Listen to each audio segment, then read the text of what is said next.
ছিলেন, পৃথিবীতে সন্তান আসার সঙ্গে সঙ্গে পাইপটা কেটে দেওয়া হলো।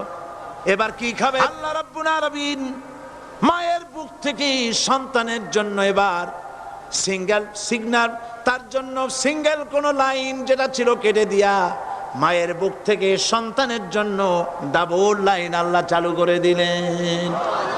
এমন দুধ বানায় দিলেন যা শুধু খাবার নয়, শুধু ফুড ভ্যালু নয়, এই দুধের ভিতরে ক্যালসিয়াম, এর মধ্যে ভিটামিন, এর মধ্যে আয়রন, এর মধ্যে মেডিসিন। দুনিয়ার এই সন্তান ছিল ফি কারারিম মাকিন, সুরক্ষিত জায়গার ভিতরে ছিল, কোনো পলিউশন সেখানে যেতে পারতো না, রোগের জার্ম সেখানে যেতে পারতো না। দুনিয়ায় এলো দূষিত আবহাওয়ার ভিতরে, এই সন্তানকে এখনই অ্যান্টিবায়োটিক খাওয়ালে পরে অসুবিধা হবে। আল্লাহ রাব্বুল আলামিন মায়ের দুধের ভিতরে